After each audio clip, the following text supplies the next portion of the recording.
Hello students, good morning. BSc BEd की जो first year की क्लास है उसमें आप लोगों का स्वागत है। अपने ने जो पढ़ी थी वो सेकंड यूनिट पढ़ी थी और उस सेकंड यूनिट के अपने ने लगभग जो थ्योरिकल टॉपिक थे जितने भी वो सारे अपने ने पढ़ लिए। नेक्स्ट अपने पढ़ेंगे आज उसके अंदर न्यूमेरिकल पढ़ेंगे कुछ। देखो पहला जो न्यूमेरिकल है, पहले मैं न्यूमेरिकल बोर्ड पे लिख देती हूँ। क्वेश्चन क्या कह रहा है? क्वेश्चन दिया है कि 1 लीटर, क्वेश्चन दे रखा है 1 लीटर ग्लिसरीन पर 1 लीटर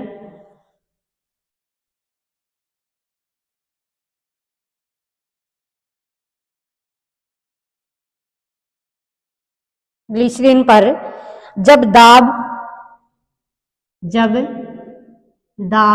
और दाब कितना कह रहे हैं 9.8 इंटू 10 की power 5 newton per metre square लगाया जाता है,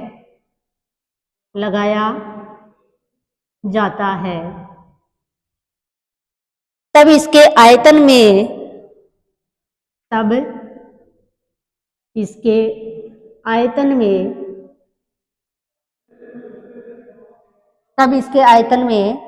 0.21 घन सेंटीमीटर 0.21 सेंटीमीटर क्यूब की कमी होती है।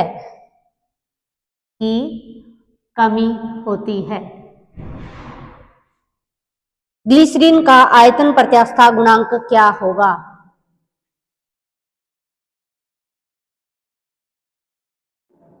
आयतन प्रत्यास्था गुणांक क्या होगा?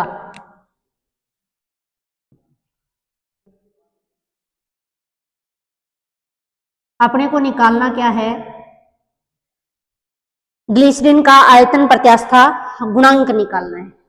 और आयतन प्रत्यास्था गुणांक, देखो फॉर्मूले की अगर अपने बात करें तो आयतन प्रत्यास्था गुणांक कितना?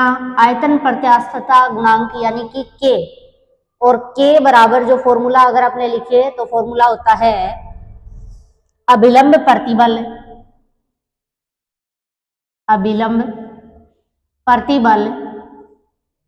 अपॉन आयतन विकृति। ठीक है, अभिलंब प्रतिबल की अगर अपने बात करें तो अपने क्या लिखते हैं? F अपॉन ए, और आयतन विकृति यानी डेल V अपॉन V। आयतन में अगर क्या हो रही है? कमी हो रही है तो अपने निशान डेल V यानी किसका लेंगे? माइनस का। या आप इस फॉर्मूले को क्या लिख सकते हो? F अपॉन ए, यानी ये क्या है? दाब। तो फॉर्मूला बन जाएगा P upon minus del V upon V। अब देखो अपने को क्वेश्चन में क्या क्या दे रखा है? दाब दे रखा है, दिया है, क्या दिया है? दाब यानी कि P इक्वल टू है 9.8 इंटू 10 की power 5 newton per metre square. क्या है? Newton per metre square.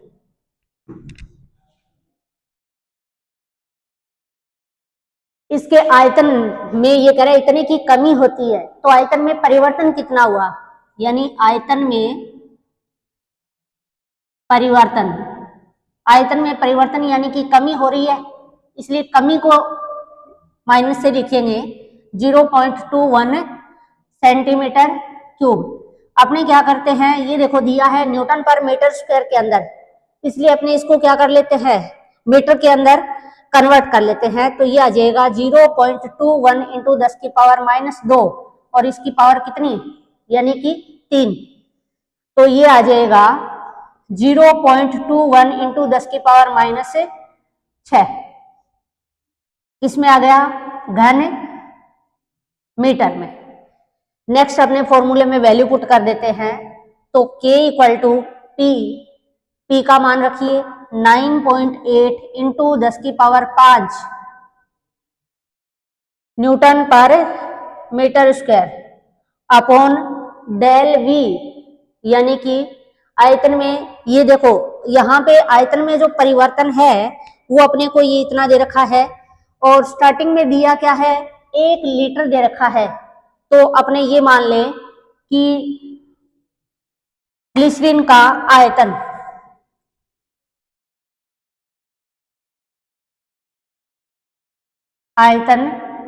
यानी 1 लीटर है, 1 लीटर,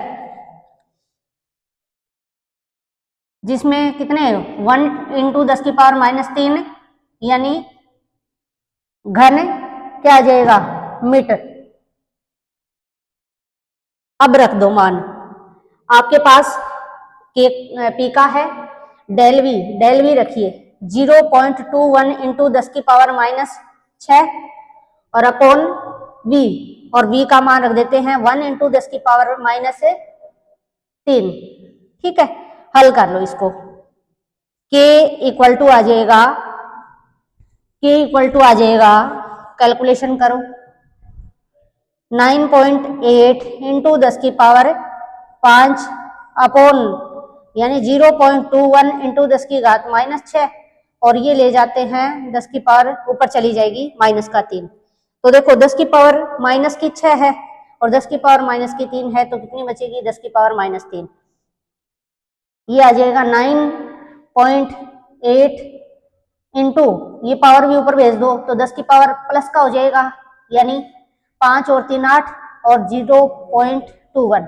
इसको अपने यानी भाग लगा करके इसको हल कर लेंगे। जब इसको अपने सोल्व करेंगे तो वैल्यू आपके पास कितनी आनी चाहिए, 4.7, यानी 4.7 × 10 की घात कितनी 9, और इसका जो यूनिट की अगर अपने बात करें तो क्या आ जाएगी, यानी न्यूटन पर मीटर स्क्वायर, क्योंकि अभिलंब प्रतिबल अपॉन आयतन विकृति की कोई यूनिट होगी नहीं। अभिलंब प्रतिबल की बात करें तो F/A यानी कि न्यूटन पर मीटर स्क्वायर। तो आपके पास किसका मान आ गया, K का मान आ गया, या कह दो आयतन प्रत्यास्था गुणांक है वो आ गया। नेक्स्ट क्वेश्चन लेते हैं।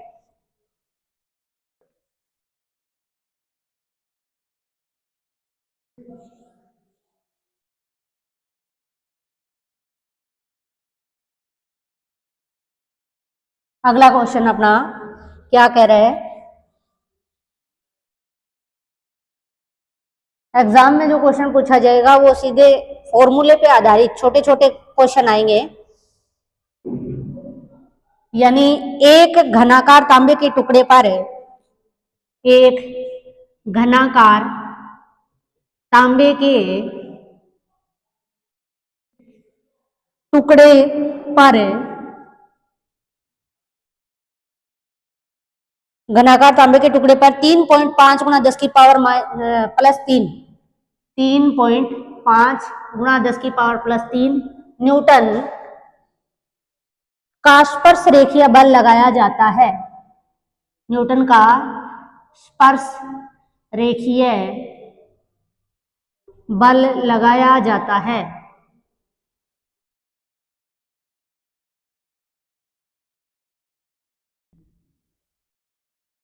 स्पर्श रेखीय बल लगाने पर यदि तांबे का दृढ़ता गुणांक आपको दिया क्या है, यदि तांबे का दृढ़ता गुणांक जिसका मान दे रखा है, दृढ़ता गुणांक कितना है, 4.2 × 10 की पावर 10, 4.2 × 10 की power 10 Newton per metre square, Newton पर, तथा टुकड़े की एक भुजा, तथा टुकड़े की एक भुजा 7.5 सेंटीमीटर हो, 7.5 सेंटीमीटर हो, तब पूछ क्या रहे कि तब इसमें उत्पन्न अपरूपण विकृति की गणना करो, तब इसमें उत्पन्न अपरूपण विकृति की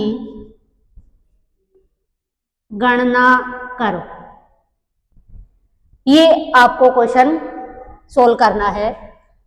तो देखो इसमें क्या दे रखा है, घनाकार तांबे के टुकड़े पर इतना स्पर्श रेखीय बल लगाया जाता है, तो आपके पास F है कितना 3.5 इंटू 10⁻³ न्यूटन।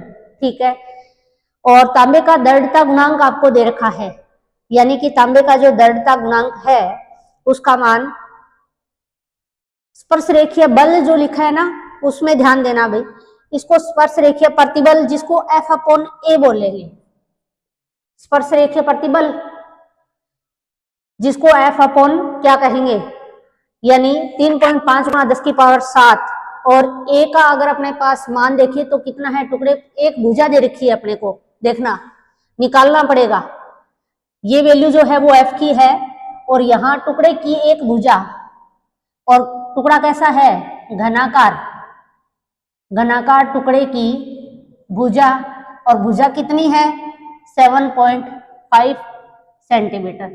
जब 7.5 गुणा 10⁻³ कितनी -2 मीटर में बदल जाएगी। फिर अपने निकाल लेते हैं ए, यानी क्षेत्रफल, टुकड़े का क्षेत्रफल, यानी घन के आकार का है तो क्या होगा भुजा का स्क्वायर। भुजा कितनी 7.5 गुणा 10⁻⁻2, और इसका क्या हो जाएगा स्क्वायर रख दो 7.5 इंटू 10⁻⁴, ठीक है, मीटर स्क्वायर। अपने पास फिर अपने को दे रखा है दृढ़ता गुणांक, और दृढ़ता गुणांक अपने को 4.2 गुणा 10⁻³ कितनी है 10, और विकृति अपने से पूछी गई है। तो देखो पहले अपरूपण विकृति, अपरूपण विकृति से पहले अपरूपण गुणांक, अपरूपण गुणांक, यानी अपरूपण गुणांक को आप लिखोगे किससे नीटा से। नीटा बराबर क्या आ जाएगा अपरूपण प्रतिबल अपॉन अपरूपण विकृति। अपरूपण विकृति आपको निकालनी है तो इसको एक साइड ले आओ, अपरूपण विकृति, अपरूपण प्रतिबल अपॉन सीधा लिख दो अपरूपण गुणांक यानी कि नीटा। अपरूपण प्रतिबल जो F/A, F/A कितना 3.5 इंटू 10⁻³ अपॉन 7.5 इंटू 10⁻⁴, और नीटा या फिर 1 लिख सकते हो आप, दृढ़ता गुणांक आपको नीटा दे रखा है, और नीटा इक्वल टू चूंकि लिख सकते हो नीटा बराबर है 4.2 गुणा 10⁻10, जिसे फॉर्मूले के अनुसार आप लिखोगे अपरूपण प्रतिबल, तो अपरूपण प्रतिबल का मान ये पूरा का पूरा है अपॉन नीटा है, तो इसको गुणा में ले जाएं, और गुणा में लेकर के जाओगे तो क्या आ जाएगा अपॉन में, यानी 3.5 इंटू 10⁻³ अपॉन 7.5 इंटू 10⁻⁴, और यहाँ पे वैल्यू रख दो किसकी नीटा की, और नीटा का मान कितना 4.2 इंटू 10⁻10। इसको आप हल कर लोगे। इसको हल करने के बाद इसका जो आंसर है वो आना कितना चाहिए 1.48 इंटू 10⁻⁻5, और जो मान आएगा वो किसके अंदर आएगा रेडियन। ठीक है, ये आंसर आप इसका हल करोगे तो आपको ये मिल जाएगा। करने का तरीका मैंने बता दिया कि इसको आप कैसे हल करोगे। नेक्स्ट एक क्वेश्चन और कर लेते हैं इसका, जिसके अंदर 2-3 बातें आपसे पूछी गई है, तो आपसे जो भी पूछे फॉर्मूले याद है तो आप कर सकते हो।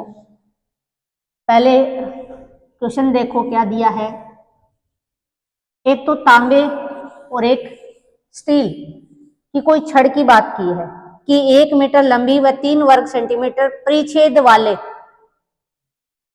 क्वेश्चन है 1 मीटर लंबी, ऐसे लिख देती हूं 1 मीटर लंबी व 3 वर्ग मीटर,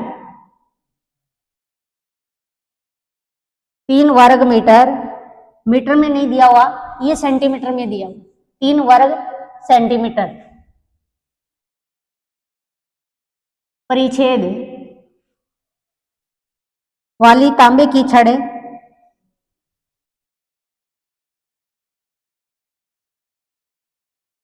तांबे की छड़ और एल लंबाई और कैपिटल एल लंबाई व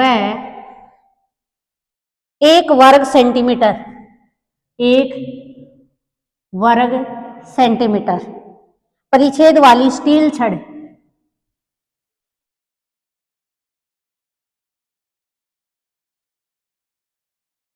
किसकी? स्टील छड़।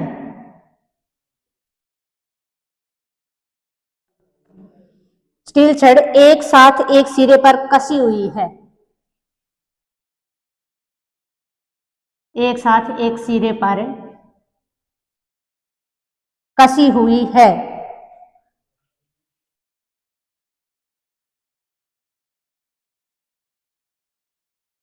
ठीक है।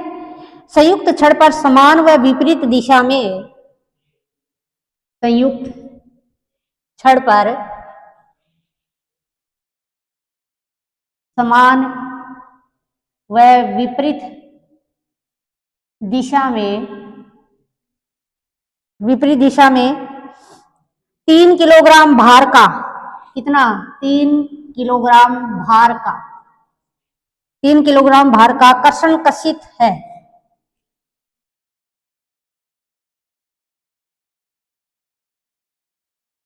आपसे पूछा क्या गया है? नंबर 1 आपको निकालना है दोनों छड़ों में समान दीर्घीकरण के लिए, यानी ये कह रहा है दोनों छड़ों में समान दीर्घीकरण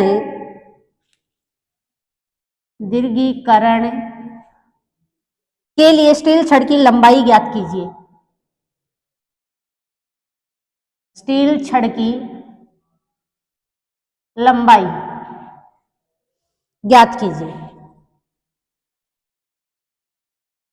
ठीक है।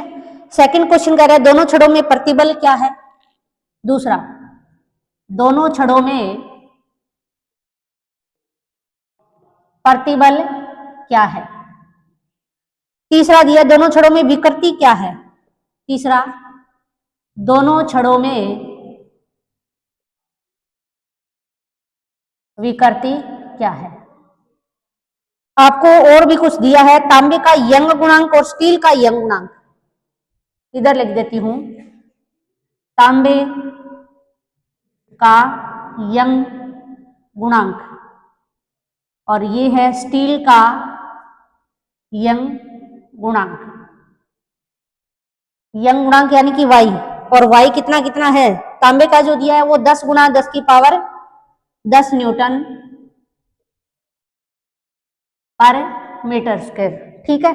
और स्टील का दे रखा है 20 गुणा 10 की power 10 Newton per metre square. ये क्वेश्चन आपको दे रखा है। यानी 1 मीटर लंबी व 3 वर्ग सेंटीमीटर परिच्छेद वाली तांबे की छड़। तो देखो इसमें तांबा, कॉपर और स्टील एस, अपने ये सिंबल यूज कर लेंगे अपने इसको, क्वेश्चन को जब सोल्व करेंगे तो ध्यान देना। यानी 1 मीटर लंबी एल किसकी है? कॉपर की है, तांबे की है, तो एल सी इक्वल टू दिया है 1 मीटर। इसका क्षेत्रफल कितना दे रखा है?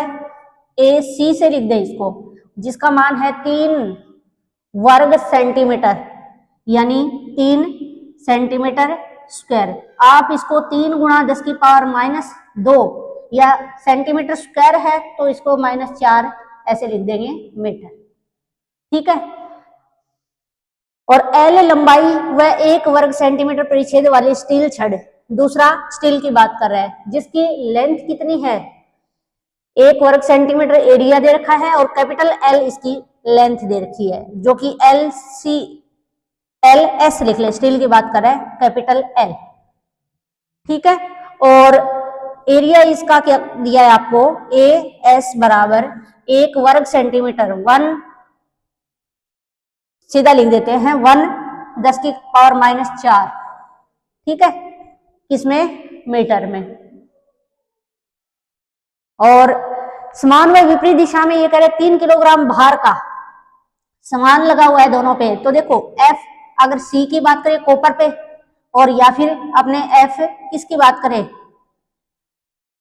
स्टील की बात करें, तो दोनों पे समान लगा हुआ है, ठीक है। FC और FS का मान दोनों में क्या है, बराबर है, जो कि कितना, 3 किलोग्राम भार के बराबर है। अब अपने निकालते हैं पहला, दोनों छड़ों में समान दीर्घीकरण के लिए स्टील छड़ की लंबाई ज्ञात कीजिए। दोनों छड़ों में कंडीशन क्या दी है, दोनों छड़ों में समान दीर्घीकरण के लिए शर्त क्या हो जाएगी कि डेल एल सी बराबर होगा डेल एल एस के, ठीक है। ये अपने को कंडीशन दे रखी है कि del L C equal to किसके बराबर है, डेल एल एस के बराबर है। तो फॉर्मूला अपने पढ़ते आए हैं y बराबर, और y इक्वल टू क्या, F/A और डेल L/L, या इसको कह सकते हैं FL/A डेल L, ऐसे भी लिख सकते हैं। यहां से अगर मैं डेल L निकालूं तो देखो क्या आ जाएगा, FL/A y, FL/ क्या आ जाएगा, AY। अपनी किसी इसकी जगह वैल्यू रख दे, F मतलब डेल एल सी की रखते हैं पहले, तो ये बनेगा FC L C के लिए, और A ये भी किसके लिए, C के लिए, और Y C के लिए, दोनों मान बराबर है। ऐसे ही स्टील के लिए लिखो इसको FS LS/AS, और ये आ जाएगा YS। अब इसके अंदर जो चीज आपको यानी निकालनी पूछी गई है, क्योंकि आपके पास वैल्यू है, जो मान है वो रखते जाओ। FC का मान बराबर किसके है, FS के बराबर है, तो ये दोनों तो बराबर ही है। तो बचा क्या यहाँ पे, LC/AC और YC इक्वल टू आ जाएगा LS/AS और YS। मान रखते हैं, LC का मान 1 मीटर अपॉन AC का मान यानी कितना, 3×10⁻⁴, और Y का मान यानी Y कौन सा है, कॉपर के लिए YC, जिसकी वैल्यू कितनी है कॉपर के लिए, 10×10⁻10, 10×10⁻10, ठीक है, इक्वल टू LS का मान रखो, L दिया है, अपॉन AS का मान 1×10⁻⁴, और YS स्टील के लिए लिख दो 20×10⁻10। इसको अपने हल कर लेते हैं, क्योंकि कैपिटल L निकालना है, जो कैपिटल L है क्या, पहला क्वेश्चन, दोनों छड़ों में समान दीर्घीकरण के लिए स्टील छड़ की लंबाई तो है, ये पूछी गई है, तो L निकालोगे तो आपके पास वैल्यू आ जाएगी, यानी ये है 10 की पावर 10, 10 की पावर कितनी है, -4 है, 10 की पावर कितनी बचेगी, 6, तो ये लिख दें अपने 20×10⁻6, ठीक है, इधर जाएगा, अपॉन ये है, तो आपके पास 3×10⁻10 और एक 11, 11 में से यानी 4 निकालोगे तो 7 रह जाएगी, 10 की पावर 7, और ये भी किसकी बचेगी, प्लस की, ठीक है। इसको आप हल कर लो, इसको जब अपने हल करेंगे तो वैसे तो 2/3 कह सकते हो, और 10 की पावर 7 ये बन गया, और 10 की पावर 7 ये बन गया, तो ये आपका कट जाएगा, तो आपके पास किसका मान आ गया, यानी कॉपर स्टील की जो छड़ है उस स्टील की छड़ की लंबाई, और स्टील की छड़ की जो लेंथ है वो आपके पास कितनी आ जाएगी, वो इसे कैलकुलेशन से अपने निकाल लेंगे, 2/3 मीटर।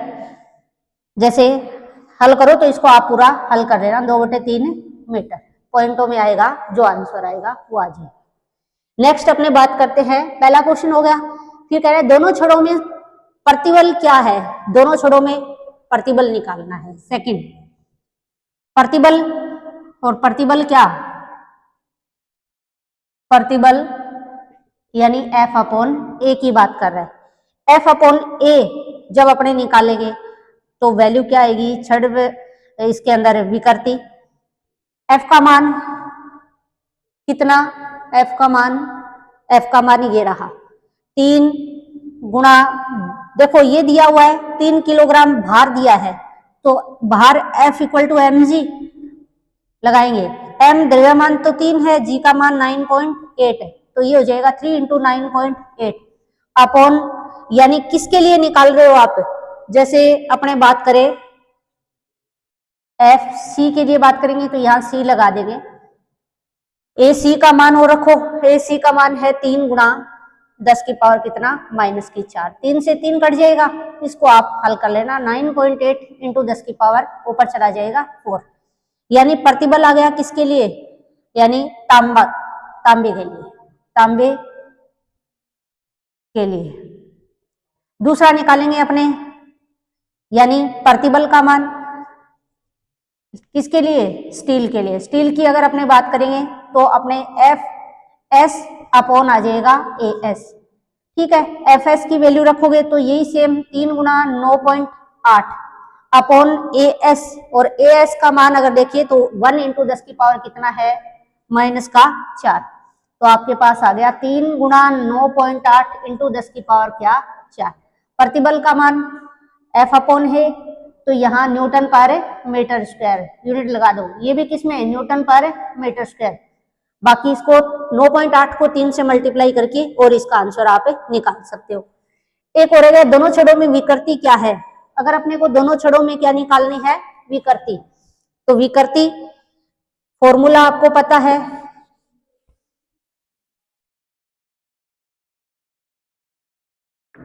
यानी विकृति चाहिए, विकृति का मान निकालोगे तो देखो y बराबर एफ अपॉन ए और डेल एल अपॉन एल, ये पूरा पार्ट क्या है, विकृति तो है, तो इसको इधर भेज देते हैं, तो ये बन जाएगा डेल एल अपॉन एल बराबर एफ अपॉन ए और y, या कह दो एफ y और a। अब निकाल लो विकृति, आप दोनों छड़ों के लिए निकालनी पड़ेगी, तो एक बार स्टील के लिए निकाल लेते हैं, F S upon Y S और ए एस मान रख देंगे। मान रखेंगे तो एफ एस का जो मान है वो अपने पास है 3 गुणा 9.8 और अपॉन आ जाएगा वाई एस की अगर अपने बात करें तो 20 गुणा 10 की पावर कितनी 10, और ए एस की अगर अपने बात करें तो ए गुणा 10 की पावर कितनी है -4। इसका आपने कैलकुलेशन से मान निकाले। सेम ऐसे ही अपने किसके लिए निकालेंगे, तांबे के लिए, यानी तांबे में विकृति। तांबे में जब विकृति की बात करेंगे तो फॉर्मूला बन जाएगा F C upon Y C और ए सी, इसका भी अपने मान रख देंगे दोनों का, इसी प्रकार जैसे इसमें रखा, ये वैल्यू सेम रहेगी, लेकिन वाई सी का मान आप उसमें से देकर के रखना 10 गुणा 10 की पावर 10, और ए सी का अगर मान देखिए तो 3 गुणा 10 की पावर -4, तो ये आ जाएगा 3 गुणा 9.8 और अपॉन वाई एस की वैल्यू है 10 गुणा वाई सी की 10, और साथ में ये वैल्यू है 10 की पावर -3 गुणा 10 की पावर -4, 3 गुणा 10 की पावर -4, ठीक है। इसकी कोई यूनिट नहीं होगी क्योंकि विकृति है, विकृति की कोई यूनिट नहीं आएगी, इसलिए जो मान आएगा वो आपका तांबे के लिए आ गया ये, और ये तांबे के लिए आ गया, ये किसके लिए आ गया, स्टील के लिए आ गया। तो ये अपने ने 2-3 क्वेश्चन है जो इसके पढ़ लिए, 1-2 क्वेश्चन अपने इसके नेक्स्ट क्लास के अंदर और करेंगे जो आपके एग्जाम में पूछे भी गए हैं पीछे और आगे पूछ भी सकते हैं। तो ये फॉर्मूले आपके एक बार और रिवाइज भी हो जाएंगे, और आपको जैसे निकालना कैसे है, कौन सा फॉर्मूला अपने को काम में लेना है, वो तरीका भी पता चल जाए। तो नेक्स्ट क्लास के अंदर पढ़ेंगे भाई, अगले जो न्यूमेरिकल है वो क्लास देखने के लिए धन्यवाद।